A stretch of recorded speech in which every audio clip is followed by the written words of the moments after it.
اما بعد فاعوذ باللہ من الشیطان الرجیم بسم اللہ الرحمن الرحیم محمد الرسول اللہ صدق اللہ العظیم وصدق رسولہ النبی الکریم الامین ان اللہ وملائکتہ یصلون علی النبی یا ایہا الذین آمنوا صلو علیہ وسلموا تسلیما الصلاة والسلام علیکہ یا سیدی یا رسول اللہ وعلا آلکہ واصحابکہ یا حبیب اللہ۔ وارثان منبر و محراب، ارباب فکر و دانش، نہایت ہی معزز و محتشم حضرات و خواتین، رب ذوالجلال کے فضل اور توفیق سے آج ہم سب کو اس عظیم الشان روحانی اجتماع میں شرکت کی سعادت حاصل ہو رہی ہے، اور رب ذوالجلال ہم سب کے گناہوں کو معاف فرمائے۔ نہایت ہی خوبصورت اور پرکیف لمحات میں جبکہ فضائیں ذکر رسول صلی اللہ علیہ وسلم سے معطر ہیں، میں کچھ وقت کے لیے آپ حضرات کے سامنے مصروف گفتگو ہوں۔ میری دعا ہے خالق کائنات جل جلالہ ہم سب کو قرآن و سنت کا فہم عطا فرمائے، اور قرآن و سنت کے ابلاغ و تبلیغ اور اس پر عمل کرنے کی توفیق عطا فرمائے۔ میں نے قرآن مجید برہان رشید کی جو آیہ کریمہ تلاوت کی ہے، خالق کائنات جل جلالہ ارشاد فرماتا ہے والبلد الطیب یخرج نباتہ باذن ربہ، اچھی زمین سے اس کے رب کے اذن سے اچھا سبزہ اگتا ہے، والذی خبث، اور جو شور زمین ہے، خراب زمین ہے، لا یخرج الا نکدا، اس سے بہت تھوڑا نکلتا ہے۔ کذالک نصرف الآیات لقوم یشکرون، ایسے ہی ہم آیات کو بیان کرتے ہیں شکر والوں کے لیے، وہ قوم جو شکر کرتی ہے۔ آج امت مسلمہ کا کارواں جن حالات سے گزر رہا ہے، اور گلوبل ویلی میں جس انداز میں مسلم امہ کو حرف غلط کی طرح معاذ اللہ مٹانے کی کوشش کی جا رہی ہے، نام نہاد روشن خیالی، بد عقیدگی اور بد عملی کی وبائیں جو ہر طرف پھیلتی جا رہی ہیں، اور مختلف طریقوں سے مسلم امہ کے افکار پہ حملہ کیا جا رہا ہے۔ خالق کائنات جل جلالہ نے انسان کو پیدا کیا اور اس کے بدن میں ایک حصہ خاص اور اعلیٰ مقصد کے لیے پیدا کیا۔ دیکھنے میں ایک مسلمان اور عیسائی میں بناوٹ کے لحاظ سے کوئی فرق نہیں، اس کے بھی دو ہاتھ ہیں، اس کے بھی دو ہاتھ ہیں، مسلمان کی بھی دو آنکھیں ہیں، سکھ کی بھی دو آنکھیں، اس کا بھی ایک قد ہے، سیدھی قامت والا ہے، وہ بھی ایسے ہی، مگر نتیجہ میں، انجام میں دونوں میں زمین و آسمان کا فرق ہے۔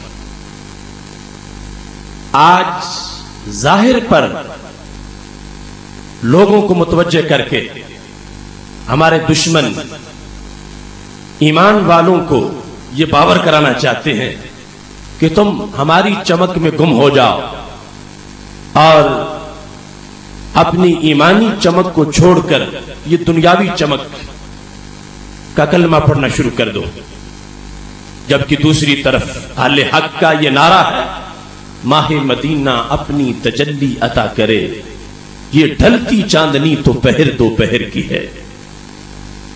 یقیناً قامت کے لحاظ سے، بدن کے لحاظ سے، نوع کے لحاظ سے ایک مومن اور کافر دونوں کی ایک نوع انسانیت اور بدن کے اعضاء کے لحاظ سے ایک منظر ہے، مگر کیا وجہ ہے کہ یہ مومن دنیا گزارتے ہوئے چلتا پھرتا بھی اگر کامل ایمان اس کے سینے میں ہے، ہر سانس اس کی بندگی شمار ہوتی ہے، اور دوسری طرف کافر ہے، وہ جو کچھ بھی کر لے، وہ جتنے سماجی کام کر لے، جس قدر لوگوں کی خدمت کر لے، اس کے تمام اعمال جو ہیں وہ ہباء منصورا، فضا میں اڑتے ہوئے ذرات کی طرح۔ محتشم سامعین حضرات، رب ذوالجلال نے حضرت انسان کو دل عطا کیا ہے، اور اس دل کی تعریف رسول اللہ صلی اللہ علیہ وسلم کی زبان میں یوں ہے، ہمارے آقا صلی اللہ علیہ وسلم ارشاد فرماتے ہیں فی الجسد مضغہ، انسان کے بدن میں ایک لوتھڑا ہے، ان صلحت صلح الجسد کلہ، اگر وہ لوتھڑا صحیح ہو جائے تو پورا بدن صحیح ہو جاتا ہے، وَإِن فَسَدَتْ فَسَدَ الْجَسَدُ كُلُّهُ، اور اگر وہ لوتھڑا خراب ہو جائے تو پورا بدن خراب ہو جاتا ہے۔ الا وہی القلب، اور یاد رکھنا میرے غلاموں، اس حصے کو دل کہا جاتا ہے۔ دوسرے مقام پر رسول اللہ صلی اللہ علیہ وسلم ارشاد فرماتے ہیں ان للہ اوانی، اللہ کے کچھ برتن ہیں، جیسے لوگوں کے برتن ہوتے ہیں جن میں مختلف چیزیں ڈالی جاتی ہیں، ہمارے آقا صلی اللہ علیہ وسلم ارشاد فرماتے ہیں اللہ کے بھی برتن ہیں۔ وہ کیا برتن ہیں اللہ کے؟ فرمایا الا وہی القلوب، لوگوں کے دل ہی اللہ کے برتن ہیں۔ انسان کے پیکر میں جو دل کی حیثیت ہے، اس کو سید عالم نور مجسم شفیع معظم صلی اللہ علیہ وسلم نے اپنے متعدد فرامین میں اپنی گفتگو کا محور بنایا۔ سارا مدار ہی اس دل پر ہے، یہ صحیح ہے تو پورا بدن رحمتوں کا حوالہ بن جاتا ہے، اور دل خراب ہے وہ انسان زمین پہ ایک بوجھ بن جاتا ہے۔ آج اس اجتماع کے اندر ہم نے اس بات کو اچھی طرح سمجھنا ہے کہ اس دل کے معاملات میں آج کے حالات ہم سے کیا تقاضا کرتے ہیں۔ خالق کائنات جل جلالہ نے دل بانٹتے وقت سب کو دل ستھرے عطا کیے، کسی کو بھی رب ذوالجلال نے سیکنڈ ہینڈ دل نہیں دیا۔ کافر و مشرک جنہوں نے دلوں کو آلودہ کیا، انہوں نے اس برتن کو استعمال کا طریقہ غلط اختیار کیا۔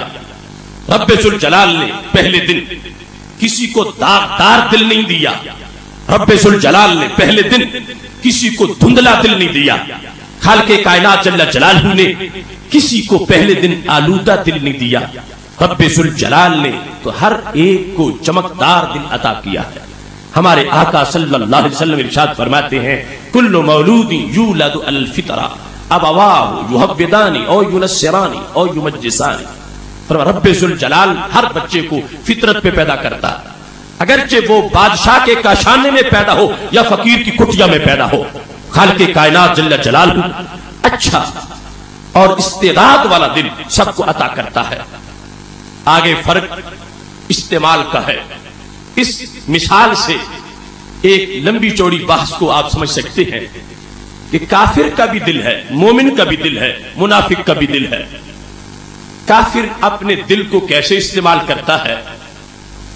مثال یوں ہے جیسے قحط پڑا ہوا تھا، ہر طرف مخلوق بلک رہی تھی کہ کہیں کوئی قطرہ میسر آئے، بارش شروع ہو گئی، لوگ برتن لے کے آ گئے، بارش بھی موسلا دھار برس رہی ہے اور برتن بھی سب کے بالکل سلامت ہیں، لیکن کافر نے برتن الٹا کر کے رکھ دیا۔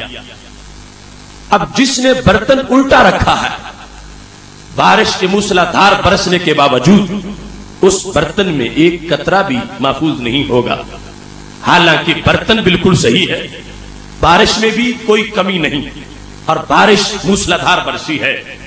محتشم سامعین حضرات، جب یہ زمین بنجر اور ویران تھی اور 12 ربیع الاول شریف کی آمد کا انتظار تھا، سید عالم نور مجسم شفیع معظم صلی اللہ علیہ وسلم کا ابر کرم برسنے لگا، اور کیا انداز تھا، صحیح بخاری شریف میں موجود ہے، ہمارے آقا صلی اللہ علیہ وسلم ارشاد فرماتے ہیں مثل ما بعثنی اللہ بہ من الہدی والعلم کمثل الغیث الکثیر، مجھے میرے رب نے جو ہدایت دی ہے اور جو علم دیا ہے وہ ایک قطرہ نہیں، وہ تو بارش ہے۔ بارش میں خود مبالغہ ہے، بارش کے لفظ میں ایک کثرت والا معنی پایا جاتا ہے، لیکن بارش کی پھر دو قسمیں ہیں. ایک وہ بارش ہے جو رم جھم تو ہوتی ہے مگر پیاس باقی رہ جاتی ہے. دوسری وہ بارش ہے جو موسلادھار برستی ہے.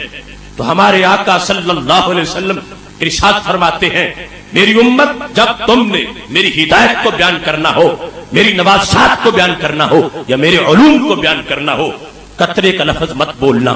میں بارش ہوں اور بارش بھی وہ ہو جو موسلادھار برستی ہے اور برسنے کے بعد کسی کی پیاس باقی نہیں رہنے دیتی. اب جو بارش موسلادھار برستی ہے اس کی پھر دو قسمیں ہیں. ایک وہ ہے ایک شہر میں تو موسلادھار برس گئی اور دوسرا شہر خشک رہ گیا. ایک ملک میں عام برسات ہو گئی اور دوسرا ملک خشک رہ گیا. لیکن ایک وہ بارش ہے جو برستی ہے ہر طرف برس جاتی ہے. ہمارے آقا صلی اللہ علیہ وسلم ارشاد فرماتے ہیں میں کون سی بارش ہوں؟ فرمایا اصاب اردا, وہ بارش کہ جس نے روئے زمین کا ایک چپا بھی خشک نہیں رہنے دیا. ہر طرف میرا ابر کرم برسا ہے, ہر طرف میرے علم کی برکھا, ہر طرف میرے علم کی برسات ہوئی ہے. اب سید عالم نور مجسم شفیع معظم صلی اللہ علیہ وسلم کا چاند جب 12 ربیع الاول شریف کو طلوع ہوا ہے, کائنات کو جس وقت انتظار تھا اس صبح کا کہ کب برسات ہوگی, ہمارے آقا صلی اللہ علیہ وسلم کا ابر کرم برسا ہے. صرف عرب پہ نہیں, صرف عجم پہ نہیں, صرف شمال صرف جنوب پہ نہیں, بلکہ فرمایا اصاب اردا, میں نے کوئی 1 انچ علاقہ بھی پوری کائنات میں خشک نہیں رہنے دیا. گورے پہ بھی میرا کرم ہوا, کالے پر بھی برسات ہو گئی, شرق و غرب شمال و جنوب پر بھی میرے علم اور خیرات کا سیلاب آ گیا. اور آگے لوگوں کا اپنا اپنا مقدر ہے, اپنا اپنا نصیب ہے. وہ جیسے اپنے دل کو استعمال کریں گے ایسے ہی ان کو رزلٹ مل جائے گا. اب یہ برسات ہوئی ہے, آگے دلوں کا انداز ہے. کافر نے اس برسات میں اپنا برتن الٹا کر کے رکھا ہے. برسات میں کوئی کمی نہیں. کافر نے جو برتن لیا ہے اس برتن میں بھی کوئی قصور نہیں. اللہ نے اس کو ناقص برتن نہیں دیا. طریقہ استعمال میں سارا فطور ہے کہ اس نے اپنا برتن الٹا کر کے رکھ دیا ہے. نتیجہ کیا نکلا؟ قیامت کے دن اس ہدایت کا ایک قطرہ بھی اس کے پاس نہیں ہے, خائب و خاسر ہو کر جہنم میں جانے والا ہے. دوسری طرف منافق ہے, اس کو بھی اللہ نے برتن دیا ہے. اس نے برسات کے اندر اپنا برتن سیدھا کر کے رکھ دیا ہے. کافر منافق میں فرق یہ ہے, کافر نے برتن الٹا رکھا ہے اور منافق نے سیدھا رکھ دیا ہے. ابر کرم برس رہا ہے, مگر منافقت وہ مرض ہے جس کی بنیاد پر برتن کے پیندے میں سوراخ ہو چکا ہے. اب ابر کرم میں کوئی کمی نہیں, برسات ہو رہی ہے مگر برتن کے پیندے میں سوراخ ہے. جتنا پانی داخل ہوتا ہے وہ سارے کا سارا نیچے نکل جاتا ہے. نتیجے میں کافر و منافق میں کوئی فرق باقی نہ رہا. کافر برتن الٹا رکھ کے محروم رہا اور منافق سیدھا رکھ کے محروم رہا. کافر کلمہ پڑھے بغیر محروم رہا, منافق کلمہ پڑھ کے بھی محروم رہا. اب منافق نے اس ابر کرم کو استعمال کرنے کے لحاظ سے جو کردار چاہیے تھا وہ کردار ادا نہیں کیا. اس کا سوراخ اس کو لے ڈوبا. نمازوں کے ثواب بھی سارے ضائع ہو گئے, روزے کے ثواب بھی ضائع ہو گئے, جہاد کے ثواب بھی سارے ضائع ہو گئے. جو پڑتا ہے اس برتن کے اندر فوراً نیچے سے نکل جاتا ہے اور نتیجتاً وہ بھی بالکل خائب و خاسر ہے.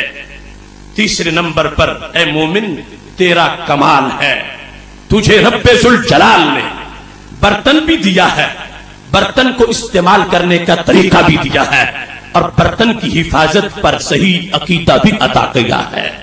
ابر کرم برستا ہے, مومن کا برتن بالکل سیدھا پڑا ہے اور صحیح العقیدہ انسان ہے. بدعقیدگی کا کوئی سراغ اس کے پیندے میں موجود نہیں ہے. کسی طرح کی منافقت, کسی طرح کی فکری آلودگی سے اس کے برتن میں کوئی درار نہیں ہے. نتیجہ کیا نکلتا ہے؟ جب بھرنے کی کوشش کرتا ہے پھر بھی بھرتا ہے اور جب خاموش بیٹھ جائے پھر بھی بھرتا رہتا ہے. خالق کائنات جل جلالہ قرآن مجید برہان رشید میں ارشاد فرماتا ہے الم تر کیف ضرب اللہ مثلا,